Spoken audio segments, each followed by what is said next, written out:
You are listening to the Built to Grow podcast, delivering the knowledge in all things fitness business. We help gym owners win. Here are your hosts, Tim Lyons and Randy Engston. All right, welcome to the Built to Grow podcast. I am your host, Tim Lyons, and in the studio today, folks, other than the miser of mindfulness, Randy Engston, we have a special guest in the house. We have a good friend of mine, mentor, somebody you've heard about in the books and also in this very podcast, Rick Mayo. How are you doing, buddy? I'm doing well. Yeah? Yeah. So we got a sponsorship today on today's show, sponsored by 1792 Whiskey Single Barrel. Good.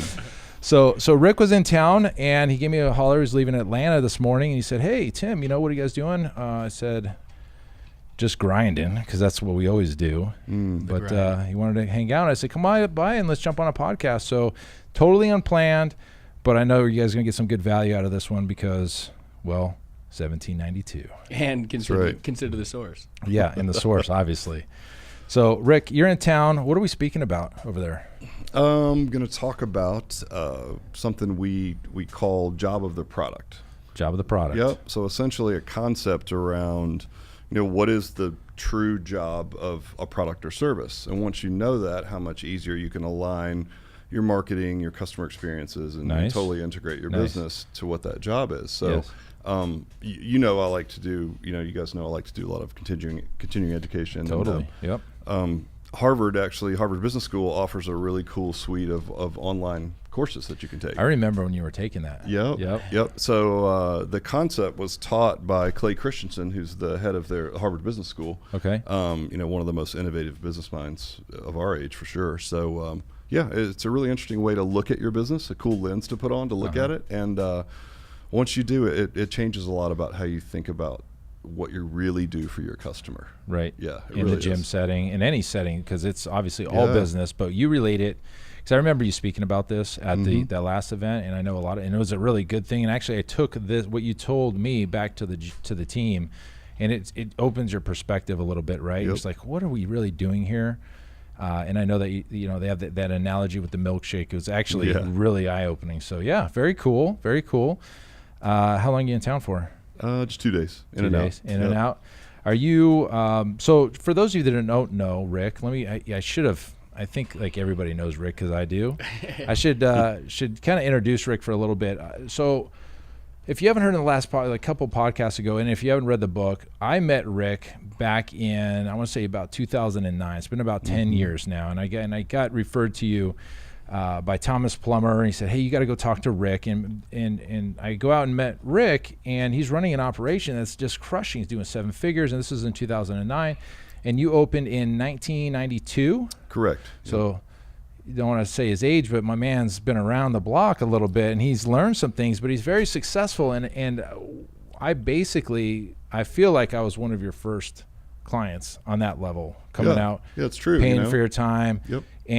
And I feel like I catapulted you personally into all the rest of your success. Well, launched you right into where you need to be. It's funny you should say that, Tim, because I was going to mention that if I've had any success at all since 2009, that's definitely because of me. Credited to none other than Tim Lyons. Yeah. So I just want everyone on the podcast to hear that and to go on record and state that now. Yeah, I don't want to toot my own horn a little bit, but that's the beginning of your story. You've gone on to create something called Alloy Personal Training Solutions, I think is called, and the official name.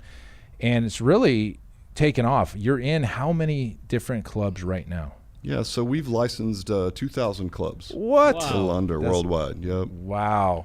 Yeah, it's pretty interesting. You start something in college, right? And as a side hustle almost, right? Just a way to make some money and pay your way through school, and then to see it grow. I mean, it wasn't certainly not overnight success. No. But to see it grow and be in 2,000 clubs worldwide. So Alloy, pretty cool. Explain for everybody that hasn't heard of Alloy, what exactly is Alloy Personal Training Solutions? Yep, so it's a license, which I guess for lack of, that could mean a lot of things. In our terms, it's kind of like a franchise light. So it's sort of a turnkey systems to run your business. Right. And it's everything from sales systems to the actual programming itself, so writing of the workouts. We have a nice online platform where we distribute it, and people run it behind their banner. So we fly behind every brand from CrossFit to Gold's Gym to Anytime Fitness to, I mean, you name it, independent mom and pop training clubs as well. How cool is that? That's got to really feel good. It does. It really think does. about that. If everybody's listening, what Rick started in 1992 and created in his own facility in Atlanta area and grew that into a new brand, Alloy, is now being used in over 2,000 different locations worldwide. Some of the top brands that you've ever heard of is doing what this man's telling them to do, more or less, the programming at least.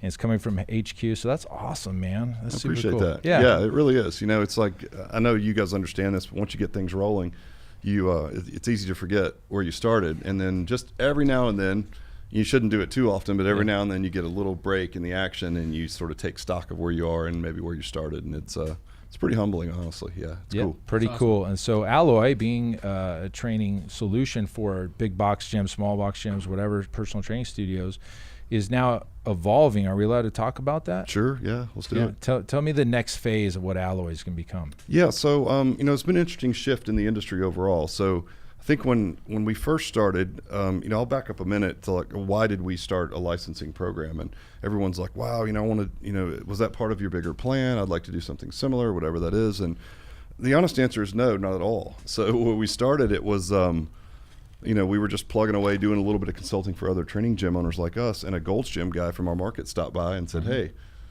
can you take what you're doing and put it into my gym to replace our training department? Okay. So I literally had to take someone coming into my gym and beating me over the head with it to create the product for me to be like, oh, that's a good idea. So I didn't come up with the idea at all. I'd love to take credit for it, but we just responded to a request, and it jumped off from there. And so at the time, no one was really doing turnkey personal training solutions or any kind of programming or sales systems or anything like that. So it was a very uniquely better product, as we say, right? Well, fast forward to now with the explosion of all the studio brands, whether it be an Orange Theory or what have you, and the fast growth in that segment, most every large brand, the big club guys, they understand that it's something they have to have. And if you look, whether it's Lifetime Fitness, Gold's Gym, whatever, they typically have essentially now a corporate solution, right? Mm-hmm. Yeah. So if we didn't get to them at the corporate level, like we did with, say, an Anytime, they've come out with a corporate solution, and honestly, they're pretty good. I mean, most of them are pretty good, and they're really good value in their own brand and everything else. So we've noticed that, of course, that will shrink, right, as the markets always change, and you got to be aware, but that sort of shrinks our capacity to sell into the big clubs.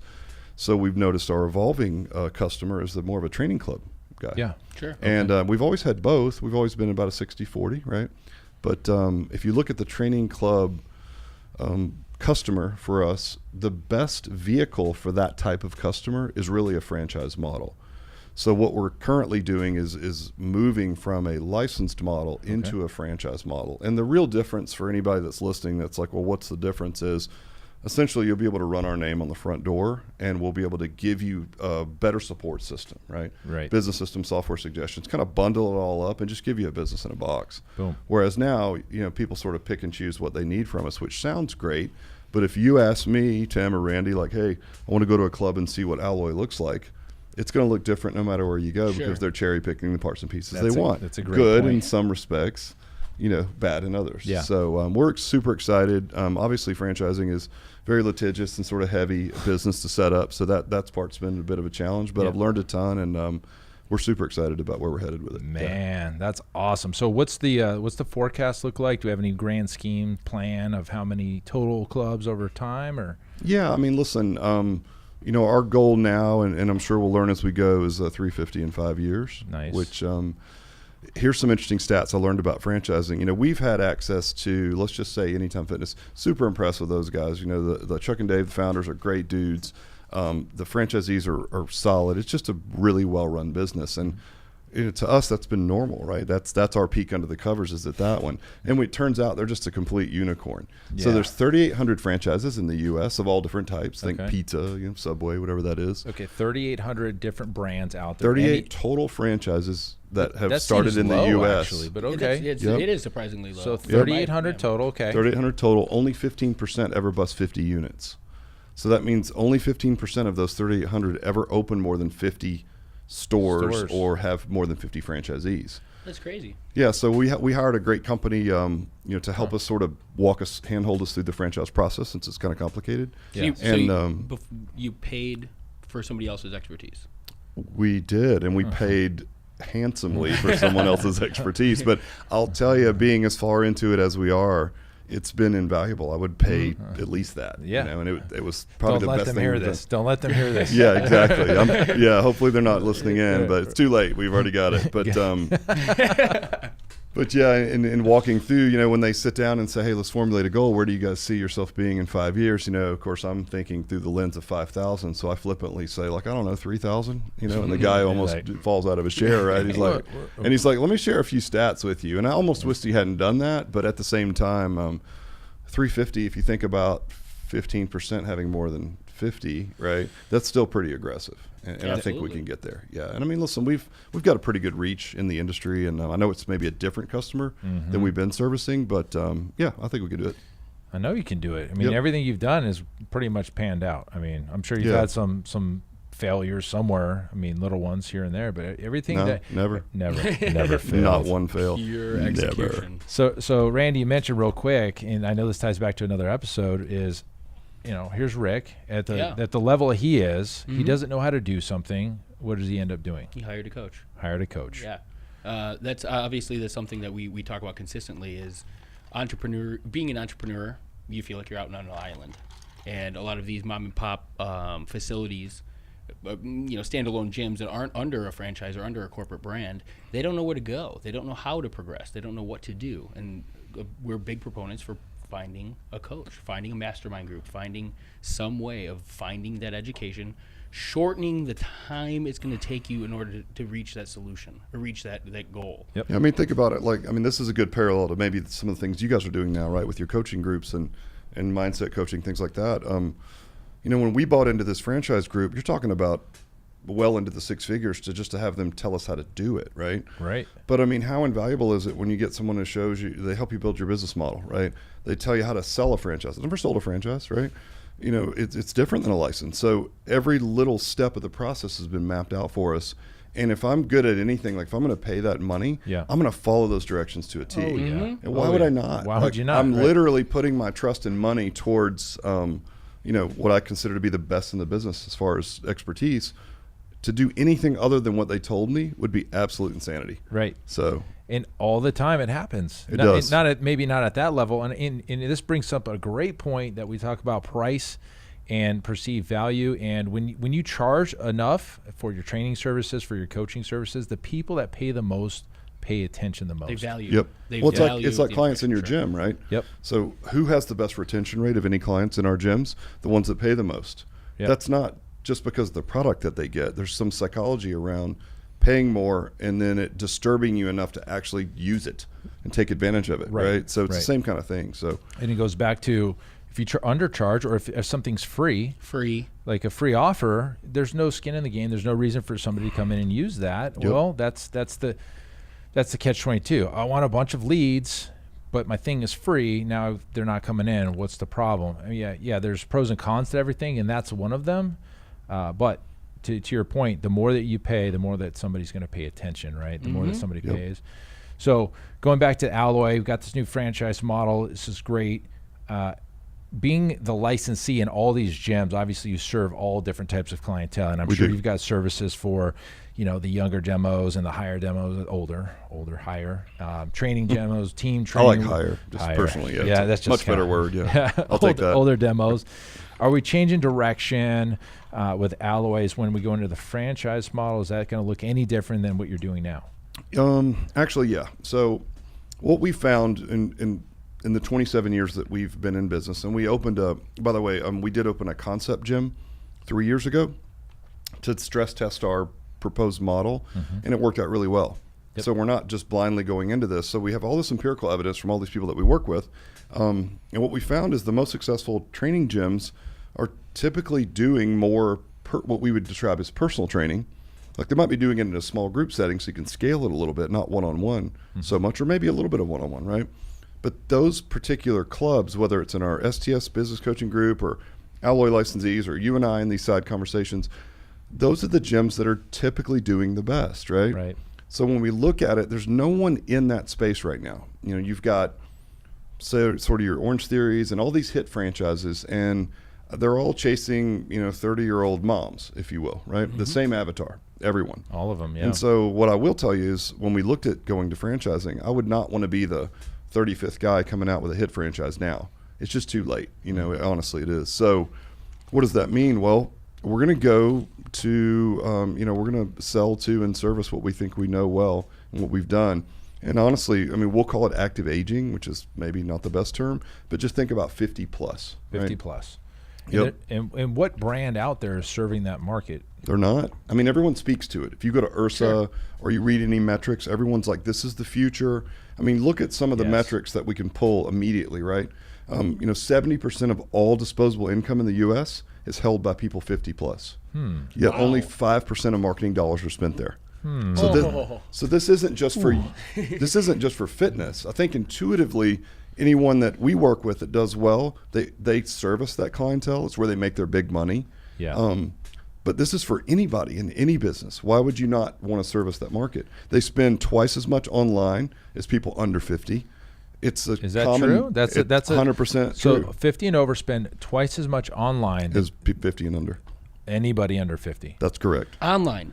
Not in person, not of the disposable income. Wait a minute. Think about the Amazon users today.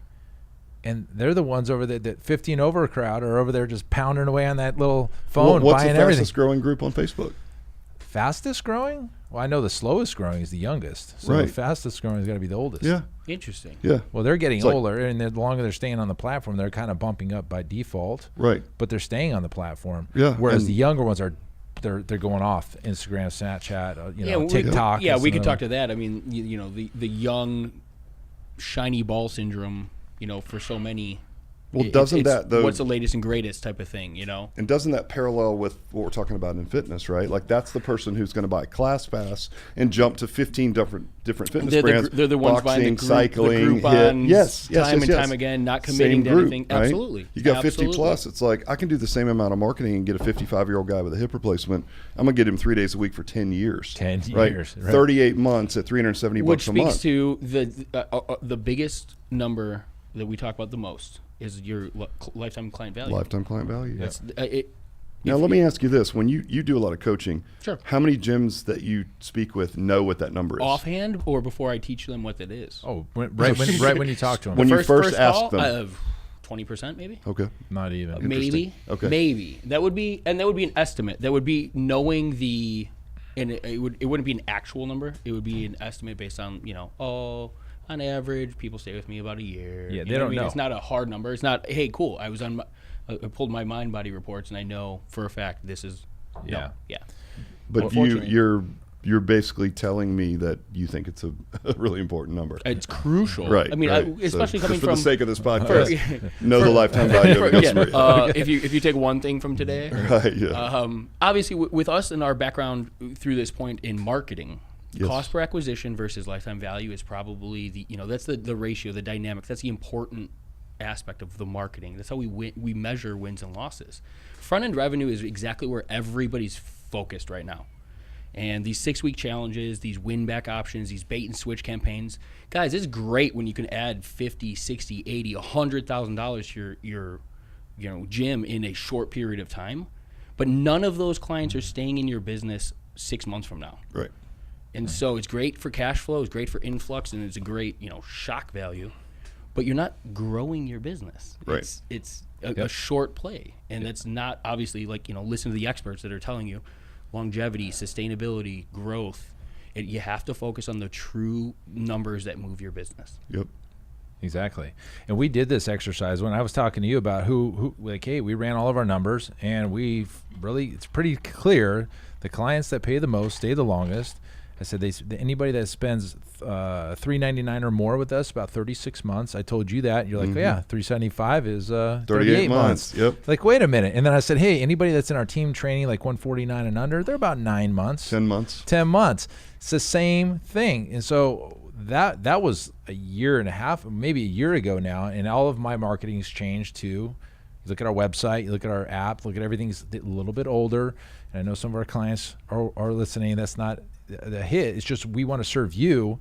And, a lot of the marketing out there isn't pushing towards this older. I mean, why would you have a 28-year-old super buff, hot girl doing some ridiculously hard exercise when your real customer, if you want to make money, is probably 56? Yeah. Doesn't I look can like tell you that. a million reasons, but making money is not one of them. Not one of them. True. Yes. Yeah. Yeah. I know. Yeah. We'll leave it at that. But yeah, I get that. 100%. But so go back to your original question. There's no one that's in that space meaningfully, right? And that's where we feel like there's a gap. So you remember, there's one-on-one franchises out there. We won't name them, but there's one-on-one franchises, and that's just a tough model because it's not scalable, right? Got a million hit franchises, and listen, they've done really well. So credit to a lot of those guys. They've really done a good business. But everything in fitness, especially these little micro trends, they come and go pretty quick. Maybe 7 years, maybe 10 tops. Well, we've been in it for 27 years. You've been in it for a million years. Right? Randy's been in it for a while. Like all these gyms we work with been in it. They've all made this sustainable long-term income on the market that we're going for, right? Yeah. So the key is, I think the key is how do you speak to that crowd without making it seem like an old person's gym? Because it won't be long until I'll be in that category. I don't want to go to an old person's gym. Yeah, you know what I mean? right. So that's the key, and we think we've got it figured out pretty good with your help as well. Yep. To do that. But yeah, it's exciting, man. That's where it's at. That's good. And everybody speaks to it for any business. So if we can hit it like we think we will, it's going to be pretty meaningful. Yeah, and I could tell you're in a great mood all the time. We talk about momentum. When entrepreneurs have momentum, they're happy. And when momentum slows, they're slow. And I can tell you're on this upswing of high momentum, a lot of things moving and shaking. You're flying around. You're doing these franchise meetings. You got some big plans coming. You're probably pretty happy. Of course. So that's the good feeling. That's the good feeling that entrepreneurs get. And this is a deeper topic. And I'm just going to flip it and go right over here to it because why not? People that are listening to this are entrepreneurs. I heard a guy that I used to be in his mastermind group, a guy named Russell Brunson, say this, and it hit me like a ton of bricks. And I couldn't figure out when I went on vacation why I wouldn't be able to relax. I couldn't go out there, have a great time with the fam, and just kind of relax. I just didn't understand why. And it really came down to momentum. As an entrepreneur, work isn't work. It's you enjoy it. You don't feel like work. And while the outside looking in feels like, hey, man, you're working your ass off. You need to go take a vacation. You need to take a break. I think about that, and I'm like, no, I don't. I'm actually enjoying what I do. And it really, and when he said this, I was like, and so I had my wife listen to it. It makes a lot of sense. And here's what he said. He said, when entrepreneurs have momentum in their lives, they're happy. And when they don't have momentum, they're sad. And so when going on vacation and unplugging, they lose that momentum and they feel sad about being there. Not sad, but just not uneasy, on edge. And I felt this way my whole life, and I never understood it why. And so what I do, and the way to work around that is to create momentum prior to you leaving and going on vacation so you carry the momentum through that vacation. So for me, what we do is I'll create a campaign that's going to be an automation when I'm gone. So when I'm at the STS or I'm out doing something and I'm like looking at the sales coming in, that makes me feel good because I know that I set that momentum up. And it's just like, that's it. It's not work to us. You're traveling, you're working your ass off, you're doing all this stuff it doesn't feel like work. I never feel like I'm working. Do we live for results? Yep. Yeah. And if we're not growth or decay, we talk about it all the time. This is like ingrained in the way that I think. Yeah. But if I'm not achieving results in every pillar of life, I feel like I'm stagnant. I feel like I'm dying. I feel like there's not new blood. I don't feel myself. Yep. And there's another thing that we do, and Tim and I have been on numerous trips together. We set up launches and we set up activities to do while we're away that we enjoy, so that it's different, but we keep that momentum going. We've launched products, we've launched brands. Gym Shirt Club happened in a weekend in San Diego at that. Traffic and Conversion. We're like, hey, you know what? This is something he's said on this idea for a long time. We had all of the pieces together. We're like, let's just go make this happen.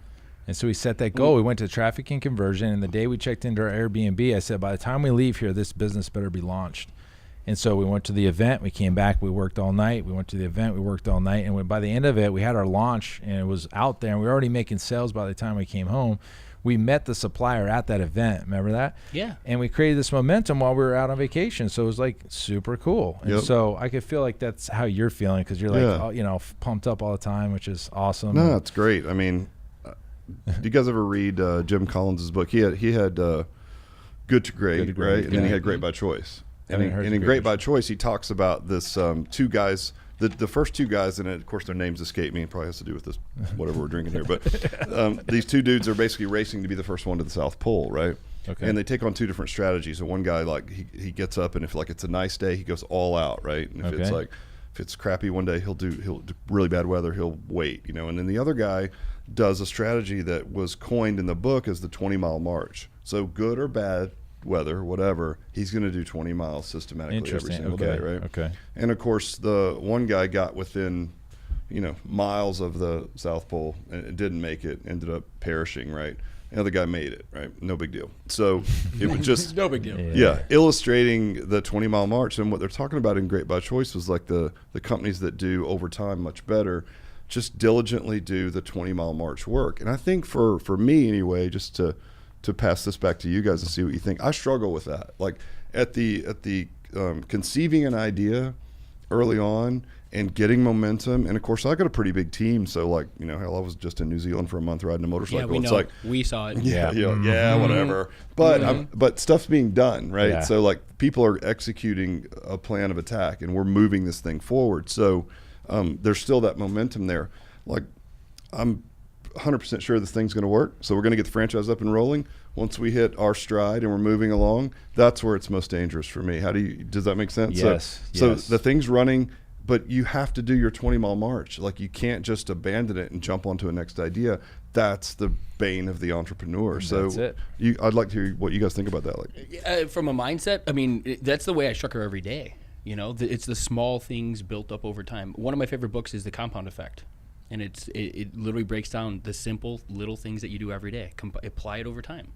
$2, $3 at Starbucks every single day. People are doing it every single day, and then they don't understand why they have no disposable income, or I can't afford that, or I can't buy this. Mm-hmm. You buy that. You take that same Starbucks cup of coffee. I don't remember the numbers and the timeline offhand, but in the book, I mean, he literally tells you exactly how long it's going to take before you can buy a Mercedes with your Starbucks money. Oh wow.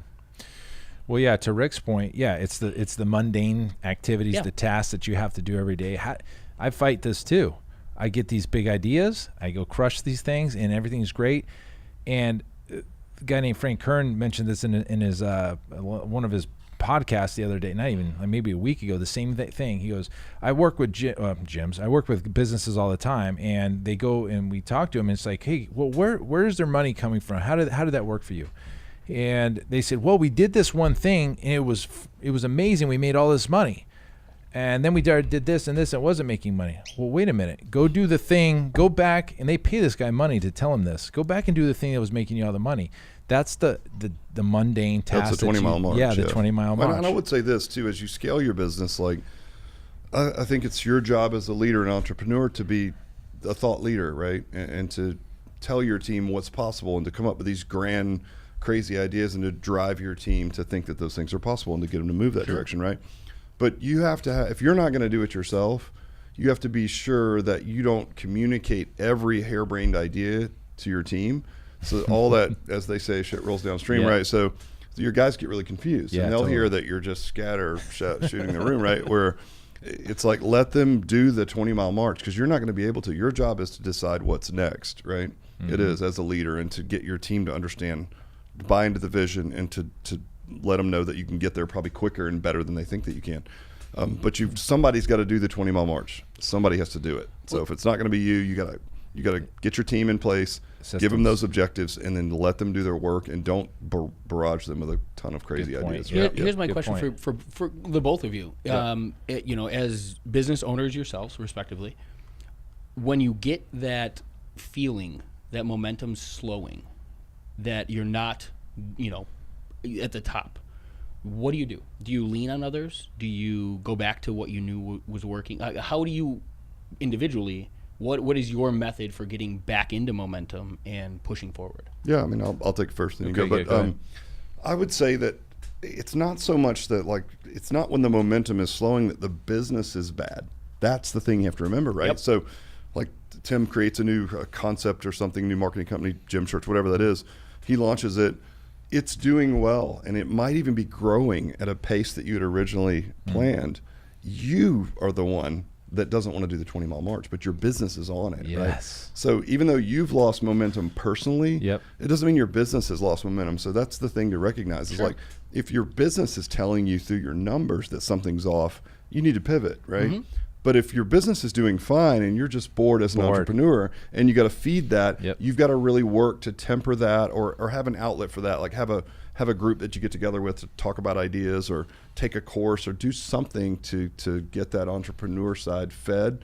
Because again, if not, you run the risk of like just pressing all these harebrained ideas down to your team. And by the way, your business is doing just fine if you just leave it the hell alone. Leave it alone. Yeah, exactly. So what are your thoughts, Tim? Tim Senior, my dad. I think have you met my dad, Tim Senior? Yes, I have. Yeah. Great dude. So he said this to me like a year ago. He's like, you're really great at starting things and getting things going, but you don't want to do this other stuff, and that's why we're doing it for you. And I was like, well, thank you. He basically articulated better than I did exactly what we just said. And he saw it. Like, remember that? He's like, you're really great at starting things, things, but man, you really just don't want to keep going. Yeah, and that's exactly it. Right. So good point. The business may not be going bad or turning around unless your numbers are telling you, but yeah, it could be just you're bored. Right. And gym trainer brains do this a lot. They come up with these wacky training programs that it's because they're bored. Their clients are just, progressing just fine. Yep. So for me, and this has happened several times in the last 10 years, we have great years and we have shit years, and it's just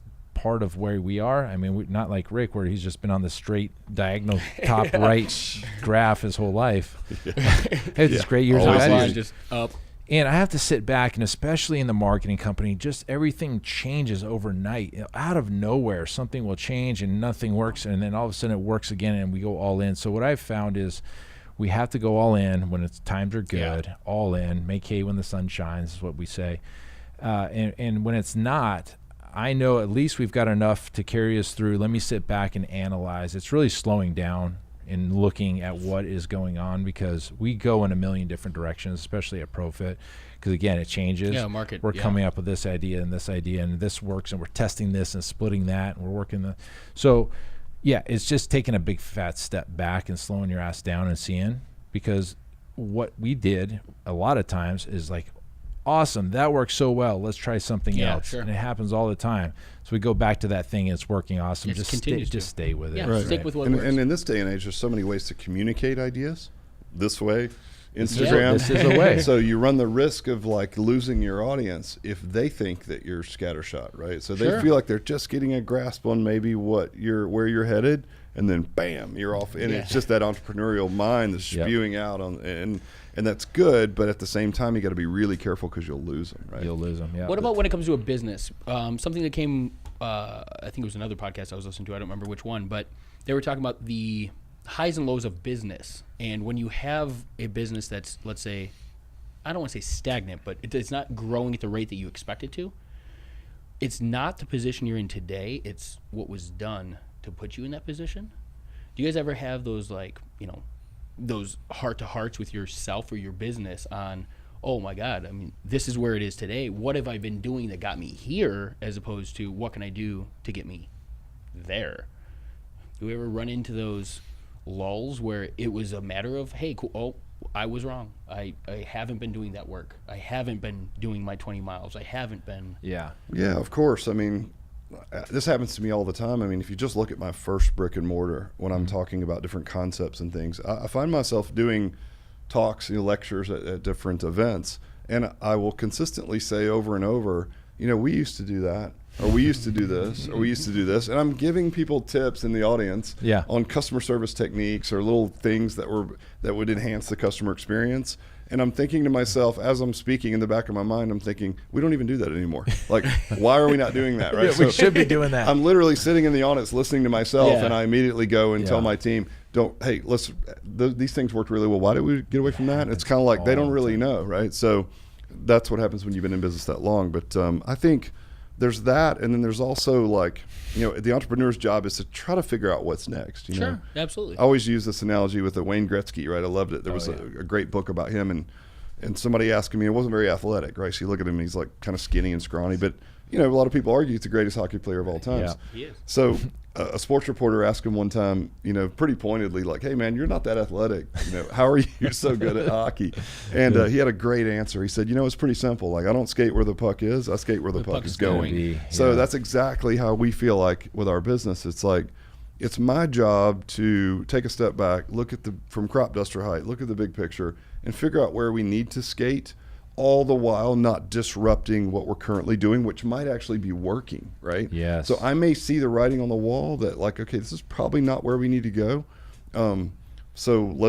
But leave my team alone. Let them keep plugging away. Yep. And here's some things we'll need to pivot to in the future and start skating that Yeah. way. So I don't know. It's an art, man. It's hard work. It really I feel is. like Rick, I've known Rick a long time, and I've known a lot of like ins and outs of his own business, and I've seen it change. I feel like you do this better than anybody, better than me for sure, appreciate but that. better than anybody. He's always looking out, and it's mostly, and I think this goes back to who you hang out with. I think you hang out with some big thinkers, some big next level guys. Well, guys, I'm here, aren't I? I mean, come on.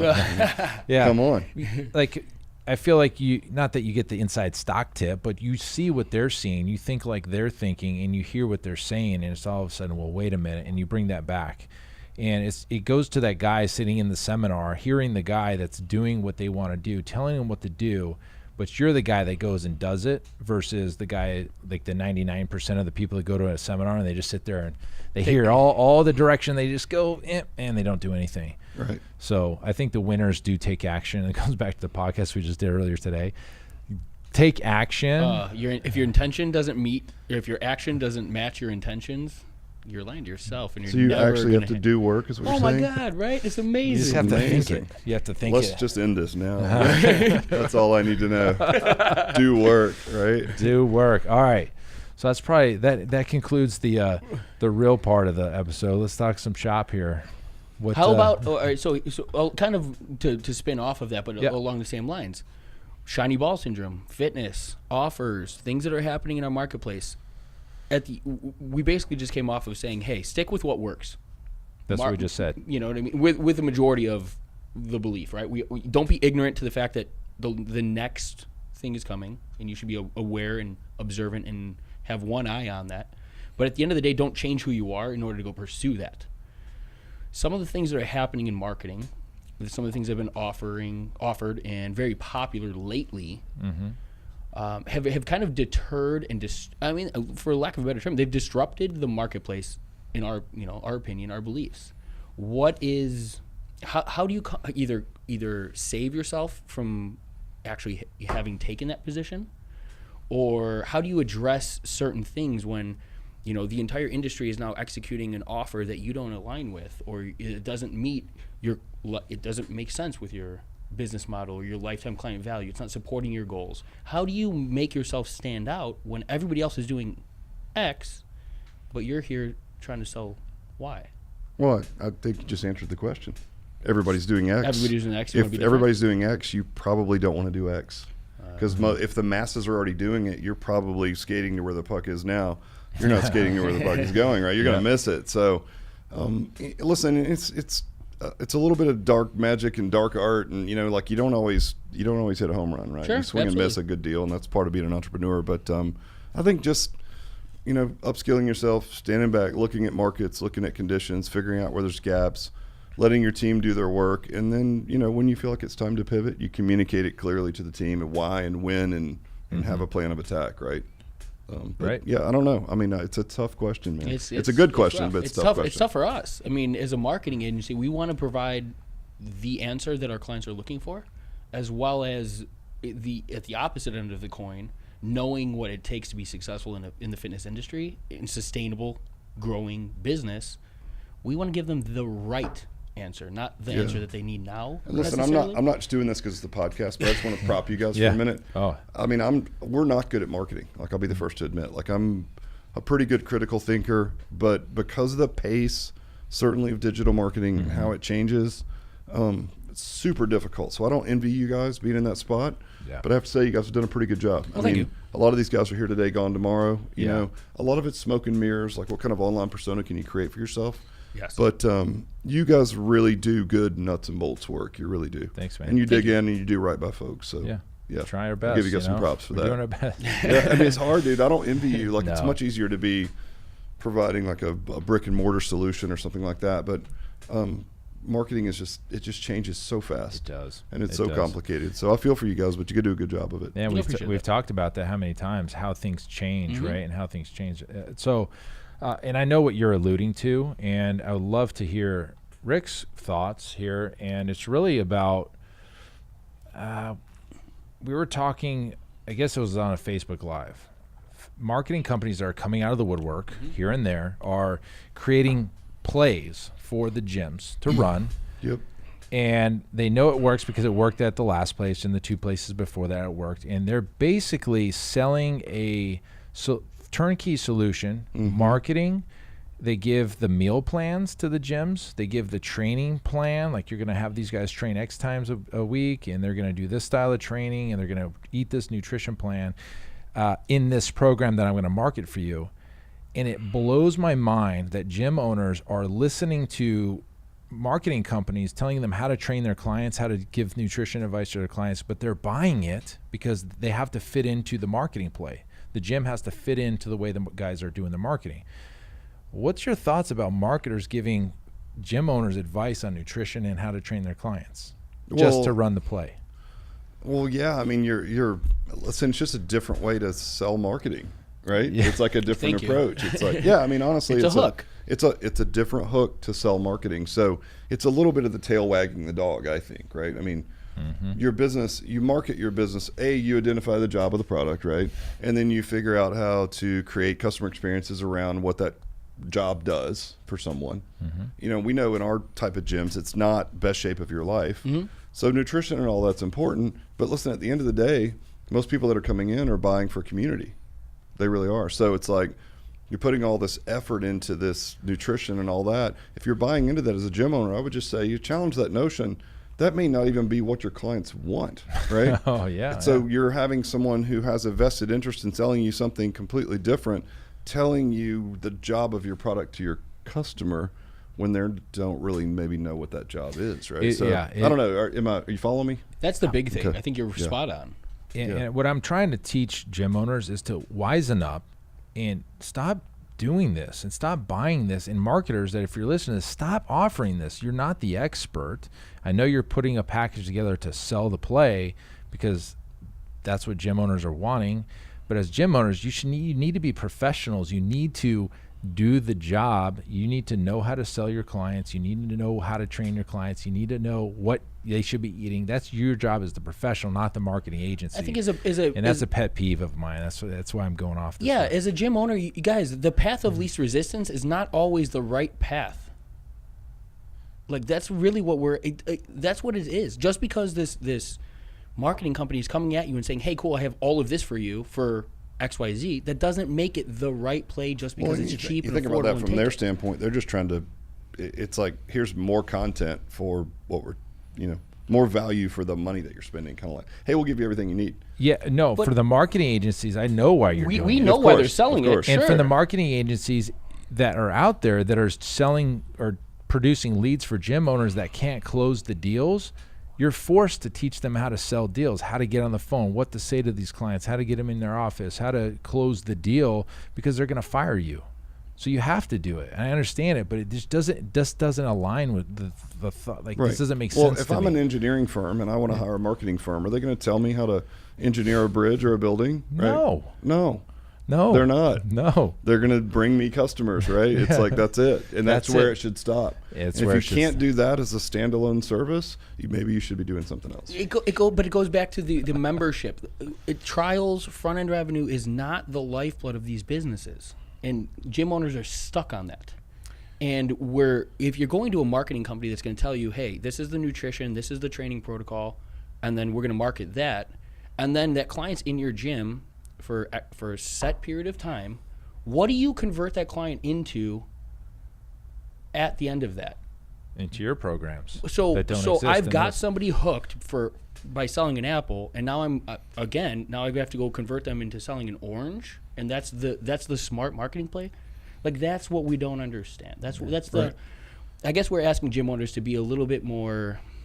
Yeah, I mean, listen, I have step to the another plate. buddy that owns a marketing company, and we were talking, and he's like, listen, I was, my focus, as it should be, was lead acquisition, right? Yeah. Like, I'm sending leads to the gyms, and then the gyms aren't inherently growing as fast as they should be because they don't know how to do retention. So I pivot and start teaching more retention strategies.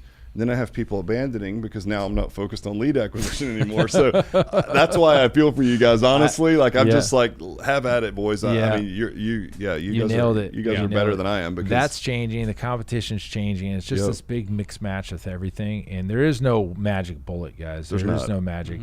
I think the magic bullet is knowing your client lifetime value and understanding what you can purchase that client for. Right. So if you treat your clients like an asset to your business, we always use the analogy, or I do, this client's worth $4,000. It's a bar of gold worth $4,000. What are you willing to spend to acquire that bar of gold? Right. Yep.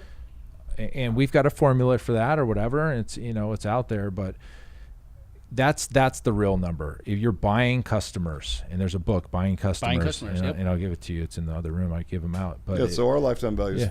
$15K, just roughly, right?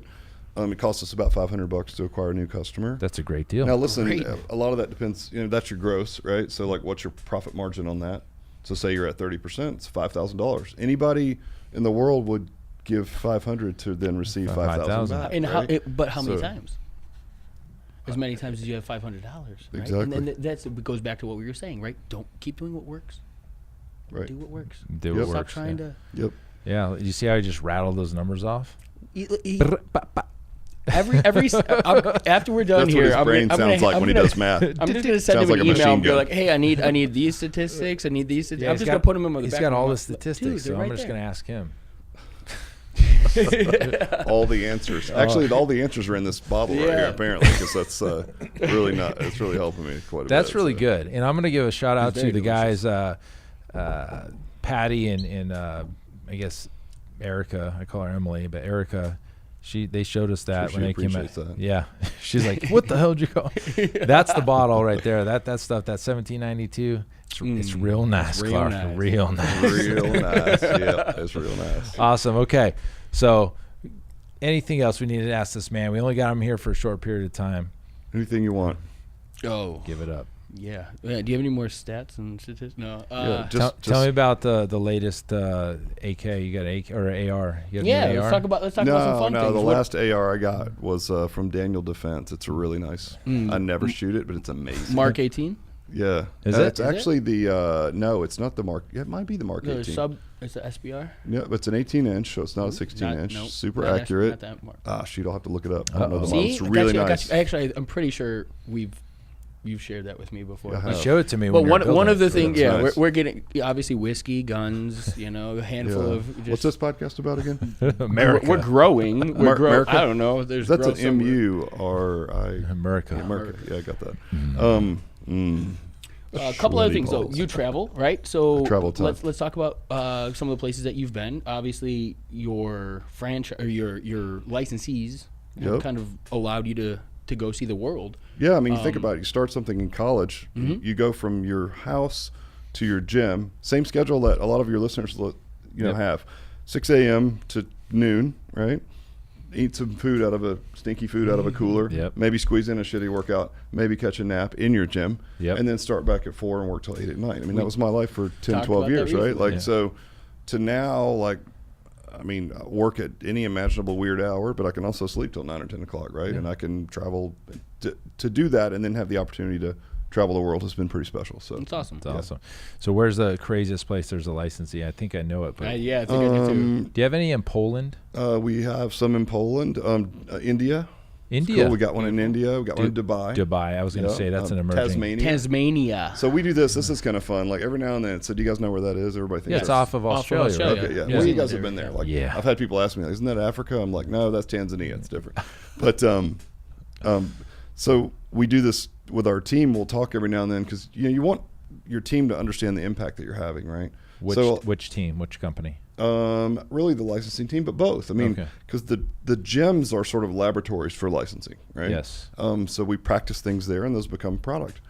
So we want them to understand the impact that they're having, and then certainly want our licensees to understand that as well. So we'll get these success stories from the end users of our licensees. Yes. So they're members, right? Yep. So we can help them with their business, but you think there's a much bigger crowd that's benefiting from what we're doing. That's the end users. They're like our members of our gym, our clients. And so we got one from Tasmania, and it was an older lady, and she said, you know, I've been doing alloy and everything in my life is better, including my whippersnippering. Whippersnippering. So I came to the meeting, and I brought a $50 bill, and I said, listen, whoever in this meeting, this is the success story, and we all got a laugh out of it. Yeah. Without Googling it on your phone, like, what is whippersnippering? And no one could get it. I can think about what it might be. What do you think it Their is? child. No, hidden skins. You think? Hidden skins. Whippersnippering. What? So not no, whippersnippering. That's what I thought it was. Oh man. No, it's I'm gonna have to Google it. It's weed whacking, it's like weed eating, like with a weed eater. It's called whippersnippering. Oh my! So everything in her life is better. Weed whacker is I was like, see where my head went immediately. I'll tell you what, though, I'm never using weed whacker again. Yeah, no, you're whippersnippering. Hey, from can now you on. grab me that old whippersnipper? So I love that word. It's so your fun. your marketing's going to be. Do you want to get better at your whippersnippering? Alloy You trees. figure out what that means, right? Yeah. Makes everything better, including whippersnippering. Yeah, hidden skins. Hidden skins. You know that the guy's going to have a fun time editing this one. Oh, anybody paying attention to this episode is going to take massive value and lots of laughs. You know what's cool about that, though? Like, Yeah. and I know you guys feel this way. Like, at the end of the day, you could be marketing these little coasters, Yeah. right? Or you could be marketing marketing and business are similar. And so sometimes if you don't take stock of what you really do and how impactful what we do is for people. Absolutely. I mean, we're really in a life-changing business, and we get to put our head on the pillow every night. And if you help a gym sell more, memberships, they're literally changing people's lives, right? We talk about all the time. We're not selling crack in a corner. No, you're not. But and a lot of people are. They're selling cups and they're selling lamps, and I mean, maybe that makes people's life better, but not really. No, we're passionate. And so, but in the day-to-days, you guys have to admit that a lot of it's X's and O's and blocking and tackling, and that feels a lot like regular business. You could some days, if you didn't think about it, be selling cups or bottles or lamps, right? So it's really nice, even for me, to dig in every now and then and try to remember, what are we really doing for people, right? That's a good feeling. We're really doing a good job. We're doing something that's noble. We're not just selling widgets, so yeah, it's cool. That's so super cool. You get all these little testimonials from all over the world. Do you do anything with those?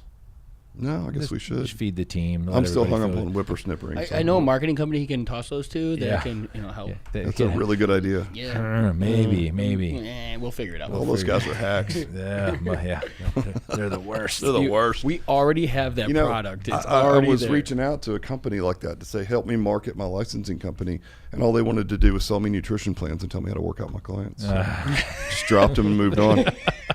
That's not what I'm looking for, fellas. Sorry. Oh gosh. The truth. This is the truth comes Nothing out. but keto and kettlebells. I'm like, no, that's not what we're trying to do here. Oh well, all right. That's a good question though. How do you handle fads like that? Fads are big in fitness. They're everything. They come and go. Great question. Instagram's a beautiful thing, but at the same time, it is taking people's attention and putting it in, detox tea and swimsuits. I don't know, but right. at the same time, it's impressionable. People are impressionable. This spills over. Keto is taking off. Yep. There's a million different. We can go back and trends, whatever. Yep. How do you, as a actual business that's built on knowing fitness, knowing nutrition, knowing what these things actually bring to the table, how do you address that with your clients that are coming in looking for something new all the time? Yeah, it's a good the question. Next latest and greatest. We just, again, it's take a step back, take a breath, look at the big picture. What do most diets, fad diets have in common? Right? Calorie reduction, eat lean protein, unless it's keto, eat more fat. Yep. Maybe have some vegetables. Veggies. I mean, it's there's pivots and little shifts in that, but for the most part, it's just they're elimination diets that are going to cut something out, and they're all going to work, and they're all going to work, and they're all going to work for a while, right? Sure. So we're you can do keto, Like, that's fine. It's not going to kill you. Yeah. You're gonna get enough energy in your body to live. So it might work. Go for it. But I guarantee you it's not going to work forever. And then you're going to be on South Beach, and then you're going to be on, Adkins, and then you're going to be on, Veggie. I mean, whatever, right? Yep. All of it works for a while. So change it if you want. Like, we'll coach you on however you want to do it. Yeah. We'll give you the ups and downs, but at the end of the day, it's only going to work for a while. And then you got to change. Then you're going to change. Especially if you don't stick to it. Anyways, I always say the diet that works is the one that you can stick to. Yeah, I agree. They all work. Mm-hmm. Whatever. I I completely was just agree. talking to a guy at the gym the other day. I work out at a different gym down the street, and they run our programs. And I ran into this guy who works for the DEA. He's just like rocked up, like, he's a man's man. Yeah. Yeah, you guys would like him. He's a cool Yeah. dude. And he was saying, yeah, man, I lost like 30 pounds on the keto diet. And I Okay. was like, that's cool. And he's like, yeah, I gained every pound back.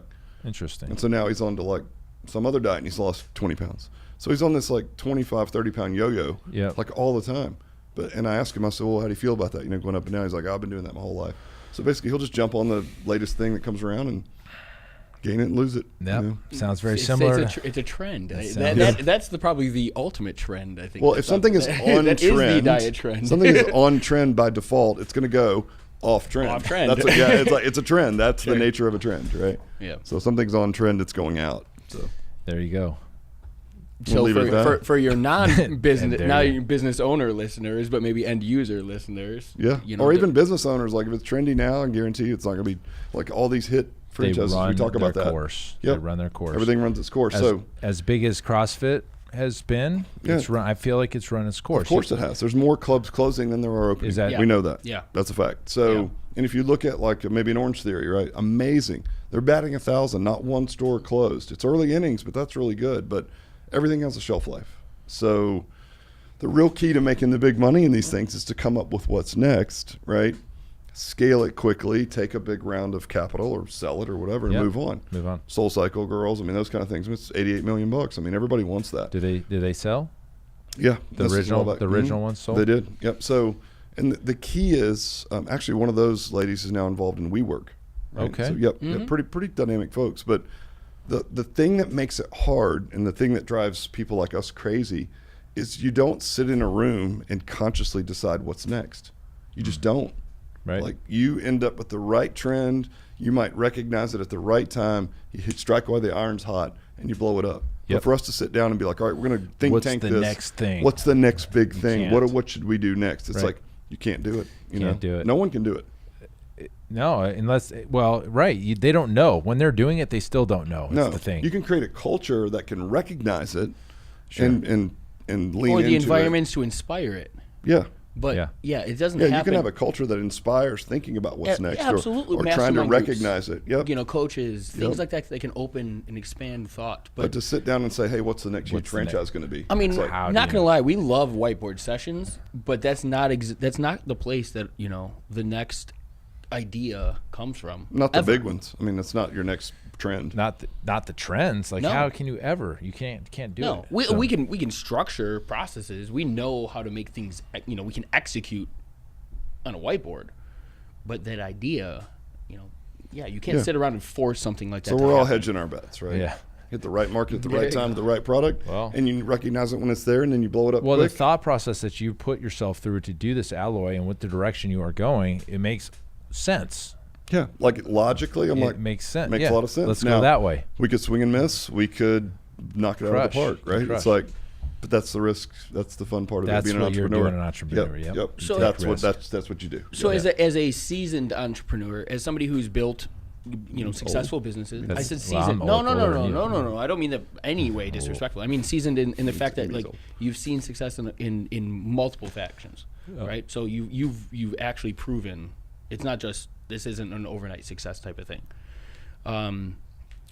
Most of our audience and most of the business owners that we speak with, I believe, aren't in a position to understand, an exit goal yet, or, hey, my business is in full operations and I take a draw and things are running and this is great. What do you have? What's the one piece of advice that you have for somebody who's in the trenches every day, working a full-time job, running their facility, slaving, doing the labor? I mean, wearing every hat in their facility. How do they get to that next quadrant? How do they get to that next step? Man, that's a tough question. You were there. Yeah, You've been there. I've done Come on. it. That's a loaded question. I mean, listen, systemize your business, and you have to do that because essentially you can't scale unless you can teach someone else to do what you're doing, right? I think a great leadership statement is only do what you can only do. Does that sound right? Maybe Only the do whiskey's what you talking now, but yeah, only do what only, oh, here it is. Only do what only you can do, right? Which Beautiful. basically means, yes, when you first open your business, you have to do everything. But over time, there are things that you don't have to do. In our business, you don't have to train clients eventually. You might want to, but you don't have to. Maybe you'd rather hire admin. Maybe you'd rather hire an office manager, something like that, and stay on the floor. But eventually you have to scale, and the only way to scale is have a systematic approach to what you're doing. So systems, staffing, right? Yeah, well, systems first. Yep. Or you can't scale at all. Yep. And staffing, people to do there's things that need to get done. It's either you're going to do it or somebody else, right? Right. Or automate some of it. But yeah, you have to have physical people. And that's what we talk about. It's exactly what we talked about last episode. It's what we coach clients on, right? You have to have systems in your business. As unsexy as it is, that's the only real way. Yeah, I think I know of. it's a really weird thing coming to the table saying, "Hey, we are where we are as a marketing company because of marketing." But at the end of the day, the thing that's going to help most of the people that we're working with today is not just marketing.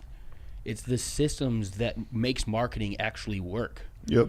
Unfortunately, if you don't address the vessel, that's carrying you to success, and you throw a bunch of people into that boat, where's that boat going, guys? It's done, and we're trying to show the important. And the reason I asked that question is because I knew where your thought process was going to lie. The processes and the things that you do in a daily operation, the things that run your business, is what makes your business successful. It's not how many people you throw in the front end next month. No. And, well, I'll tell you, I'm sorry, go ahead. No, man. I just think I think right now gym owners, and maybe it's just the industry and the way we're all getting slapped with the ads. We're all getting hit with the next latest greatest thing and shiny ball, and I understand it's overwhelming, but at the end of the day, if you don't know your business through and through, if you don't have the processes in your business to make your business successful without all of that, then adding that is not going to save your business. No, that's just adding complexity to shit show already. Yeah. So, but I remember when when Tim knows our story. So in '98. We did $1 million in training out of 3,000 feet in 1998. Awesome. When some people listening to this weren't even born in '98, so maybe that'd be pretty close, but maybe '95. But yeah. Anyway, so in '99 rolled around and we had a bunch of our guys leave, right? And so almost went out of business. And the first thing we did was, again, okay, we don't want this to happen again. We're going to own every process in our business, right? So we're going to systemize everything. Well, it's like, well, where do you start? Because I was literally on the floor, like some of the audience here, 6 a.m. to 9 p.m. at night. Like, where does that start? And it's like, well, I literally came out of pocket, paid someone to follow me around with a notebook and said, let's just start with the thing that's the most obvious, which is the training itself. Right? Let's just start with that. I mean, I knew that, right? That I knew. So let's systemize that. So basically, like, if a client comes in, they have this injury or this goal or whatever, like, how do we fit them into our programming? And I had somebody follow me around for 6 weeks with a notepad and turn that into some kind of a manual, so that I could at least hand it over and like spend a couple of shifts not coaching, and I could tell someone else like what to do with That's the client. how it started, right? That's how it started. Yep. And it was literally in notebooks, then it became Word documents and spreadsheets, and then an app, But it's just the trajectory. Yeah, it's just the overall journey. But that was it. Start with something simple. And that's awesome. It goes back to our podcast about staffing and creating your org charts and your job descriptions and making sure that there's somebody filling the role, because at some point you have to turn and say, this is how we do things. Yeah. Yes. And what does that mean? Right? Yep. What is that? I think a really good way to do it today is video. We do a lot of stuff. We have a little mini corporate manual and some stuff at the front that we do all on video, like a screen share. Here's you click this, you go over here and drag that. This is how this is done. You can start there. You can do a video like this and talk to the screen like you're telling somebody in a meeting how to do something. Have some documents that go with it. There's your training manual. It could be digital. Yeah, sure. I mean, like you guys, we have a learning management platform, right? Yep. So like we have a new coach that comes on board. You give them access to we have an online training cert that they can take. Boom. So it's like, okay, we know that they know the working parts of our programming and how to do it, right? So, I mean, that takes a minute to build, but you can start with something. And that's really, truly, do you feel like that's the only way, obviously, to scale out and get your How many times do you guys hear on coaching calls? I know you do, and certainly Randy, you at this point as well, are hearing from people like, "Oh, I hired a really good person. Yeah, I hired a really good coach. They're really good at kettlebells, so they're really gonna help me out." I'm like, and when you hear that, you just get that cringy feeling like, oh, you're just so not going in the right direction, right? Or like, oh, I hired somebody who's really good at this or really good at that, and it's like, I mean, it's okay, but like they're not a company person. They're not running your systems. Right. You've hired sort of a rock star expert to come in, and they're just running their processes in your business. It's like, oh, it's a terrible idea. So you know what I mean, right? Yes, it's very much so. When they say that, what they don't mean is like, hey, we're building an ops manual. They mean like, oh, I've solved it because I've got an outside source that's going to come in and do it for me. I'm like, that's not the way we do it. We've talked about that, about your hiring process and about hiring candidates that are the most qualified on paper versus somebody who's coachable, somebody who you can actually take through your systems and processes and implement and have them execute because of their personality and the things they bring to the table that aren't necessarily education. We changed the entire way we look at candidates. We used to only look at the CSCS coaches, the guys that have these degrees and they're seasoned, and they're worried about the dorsiflexion of the angle, the posterior chain. They want to teach the clients this and this. They got these great ideas, and then the clients hate them. They just hate them because it's just too slow. It's boring. Blah. So the coaches that do well in our environment are the ones that care. One, they're motivational, they're happy, they're friendly. Maybe they're not the most educated, although many of them are. That's not important to our clients as much as I thought that used to be. It's about the environment that they're in. But to speak to that, it's not because to elaborate on it, because it's important. You control, as an organization, the programming. Correct. Correct. They're Not the coaches, right? Exactly. Yeah. They're not in charge of going and executing what they bring to the table. Their job is executing what you as a facility and as a brand bring to the table.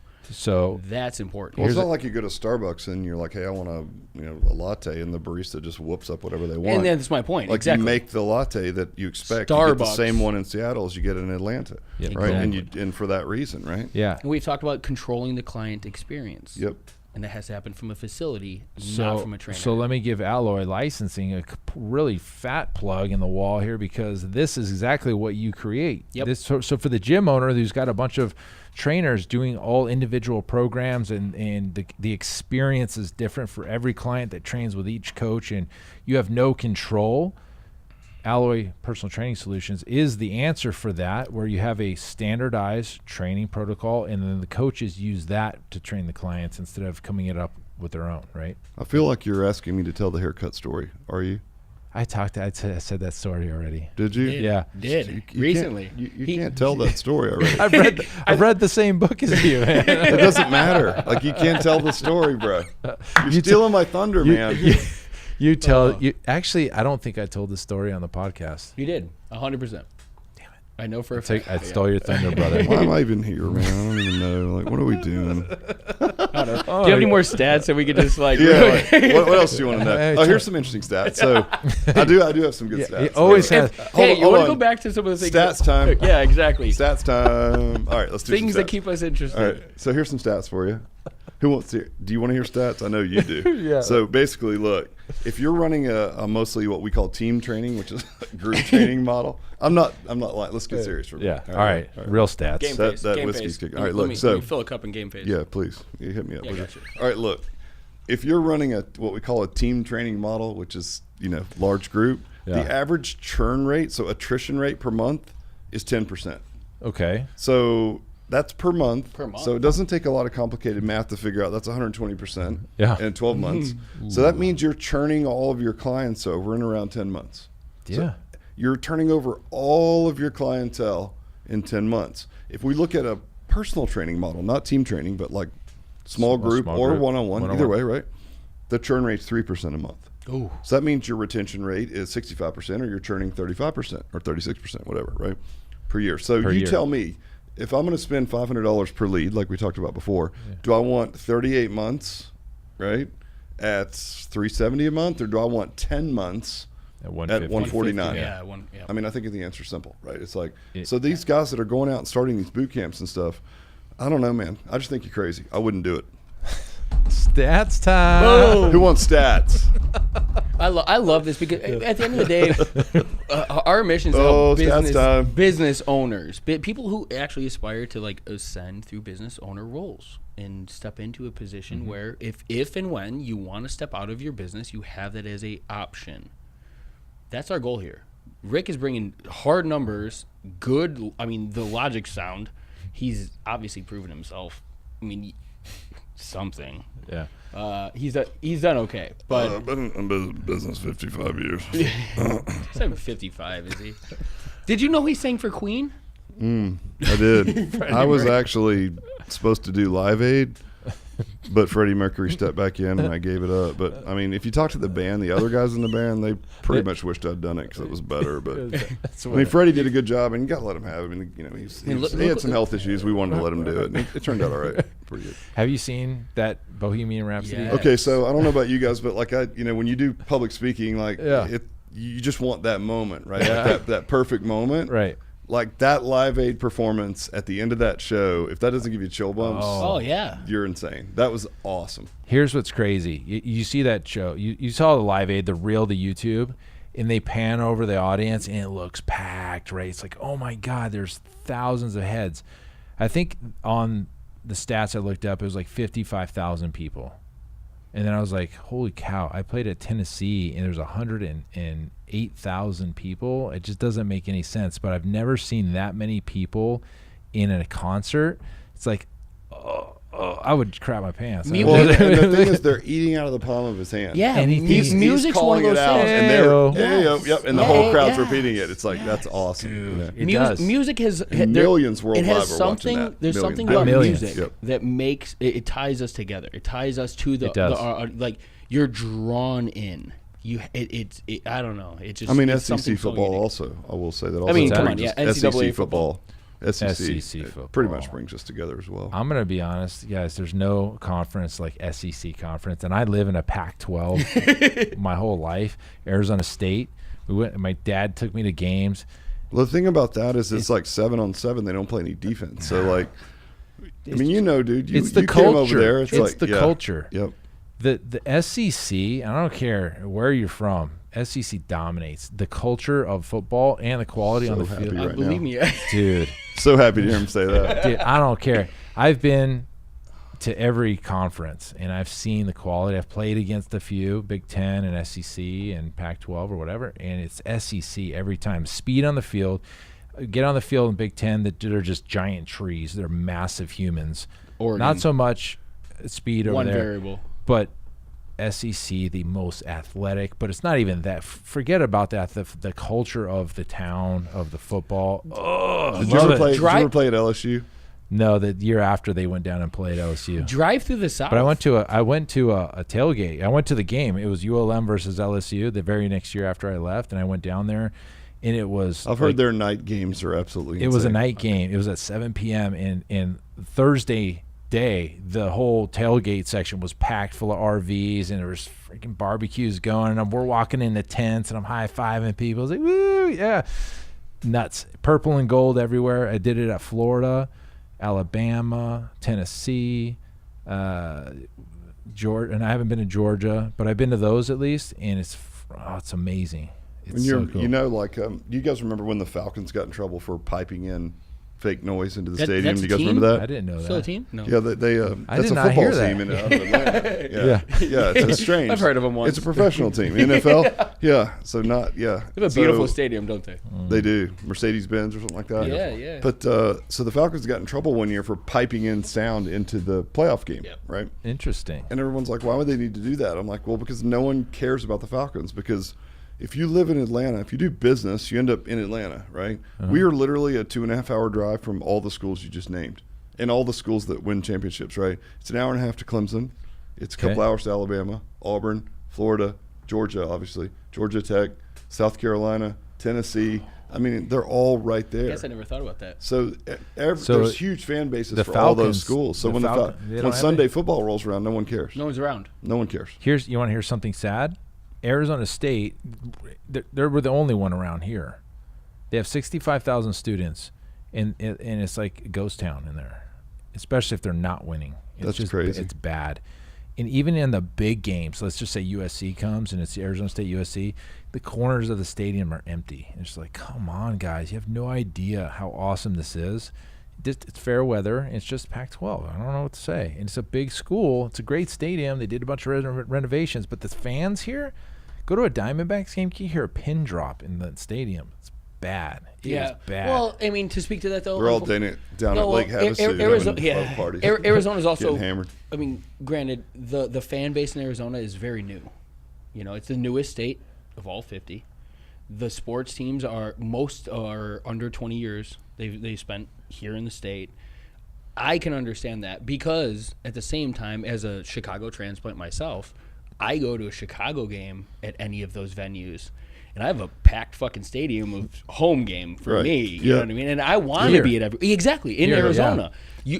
There's no better. I enjoy Blackhawks games on that venue because I love that stadium. It's very vertical. You see everything from every seat in the house. It's a blast. That's lacrosse, right? But yeah, it's slippery lacrosse. I don't know. I think they're playoffs now, aren't they? I don't know. My team's not in it, but Boston is. Also lacrosse. But my point is, though, because of the teams and it's so new. Yeah. I don't think a lot of those teams have the heritage, have there's not enough a lot of transplants time. Yeah, here, exactly. too. Arizona's a very transient city. Same with Atlanta. There's not a lot of people from Atlanta. Really, is that true? Yep. Yep. You go to like Frank's hometown, Boston proud, right? Oh, They're all from there, like generations. Generations, yep. They grew up there. It's like everybody's from there, and I get it. And that's why I almost feel, and maybe this isn't the same for Atlanta for you, but the clients that are with Frank or whatever, and they stay for years. They're there. They're like hometown pride. They have this pride around the business. Here, I mean, and maybe with you, like the newest shiny thing comes to town, everybody's, and that's not just our gym, but it's just like every big box Same with gym. us. Like we have all that competition because it's such a high income, low cost of living area, right? So the metrics look good on paper, so everybody comes there. Yep. But absolutely, like no one that lives in my area is from my area, so there's no like hometown pride, allegiance, to the hometown guy. So it's interesting. Interesting. Never thought about that as a reason why. We'll have our time. I'm making excuses. Quite frankly, no offense. I mean, you know your roots. Like I'm still a Chicago fan through and through. Like, I will support Arizona teams, but I'm not going to change my allegiance because I moved here 10 years ago. Okay, well, you're out. No, come on. No. I mean, I moved to Atlanta. He says that, and then we're going to go to a game like next week. Right. I moved to Atlanta like a million years ago. I feel like we're going into Texas Joe teams. Rogan podcast length here. So we are. 7 hours later, it's like we're in the let's talk about beef jerky and hunting. Right. Well, we'll wrap this up now. Well, we could too. That very easily. We could do that. I'm down. What's that? We're going to hunting red meat. Like you hunt your own food. What's you up? Go tonight? Well, no, he's leaving us. He's got to fly out to my hometown tomorrow. I'm actually flying to Chicago. I'm going to Steve and Havlicks. Are you doing a coaching thing with them? Yeah, that's sweet. We're going to dial in some automation, some systems. I love that. It's the same thing we did for Jerry and Casey. That's really cool. Awesome. So I'm going to be out. Are you still using Infusionsoft for that? I am. Yeah. Sorry to say, but it's my favorite. Well, we use Club OS, so we'll just have to get together on that. Yeah. Integrations. Yeah. Integrations. Need to integrate that Cut. Things that work together. Cut that out. All right, so Rick, Whippersnipper. Hitting skins. Dude, I don't know if this is ever going to get aired. 100%. This will never if get this part aired. makes it, it's never making it. Well, maybe a minute and a half worth of content out of this whole 7 hours. The introduction. Oh my God! All we need is 10%, 3%, 10% is better than the 20-mile marches. 7-minute abs. We just need Joe Rogan. 3%, 7% yellow leather. I have tears. Yellow leather. I mean, that's going to be basically the whole podcast. Your guy's going to be like, I got 47 seconds of content. What do you want me to do? Oh my God! This is the best. So, needless to say, Rick will be back next week. We'll See you guys next week. Oh Three my guys God. three guys in a bottle of whiskey. Three guys That's in a bottle of whiskey. We're changing the theme of the podcast, I believe. It's alcohol-fueled business inspiration. I'm pretty inspired. I'll tell you that much. I'm ready to 3%. pivot and skate to where the fucking whiskey's going. Not where it's at, because we know where it's at. I want to skate where it's going. Hey, you know what else he said? What do you say? You miss 100% of the shots you don't take. Oh, damn it. That's a stat I didn't have. That was Jordan. That was feel not Michael It was Jordan. not Jordan. Jordan, no. No, Jordan in his said, heyday like- was like, hey, show up. I'm going to beat you, bitch. Yeah. Like, Jordan didn't look. Jordan was like, hey, whole different. to my middle school coach that cut me, fuck off. Yeah. I'm in the Hall of Fame. Fuck Remember everyone. I played baseball? Right.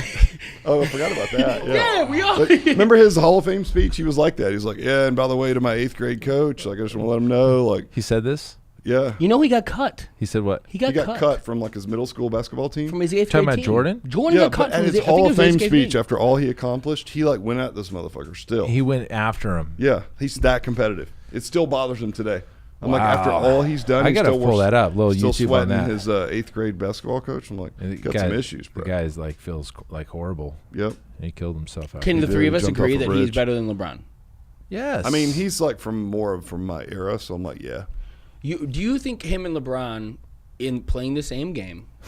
Now, granted, the game's not the same. Oh, sports talk. We're going sports talk. We have been sports talk. Yeah, but, you're right. But like, heads up, like, do you think LeBron brings to the table the same qualities and ability that Jordan did? No, given here's the why. circumstance? Like, I think if they played 1-on-1, LeBron's a beast. Like, Agreed. it would be a close game, but I think LeBron's just a beast, right? I would agree today. But if a true leader and champion is measured in his ability to like bring up the level of his teammates, there's no fucking Scottie Pippen without fucking Michael Jordan. Who's the Scottie Pippen to LeBron? Nobody. Nobody.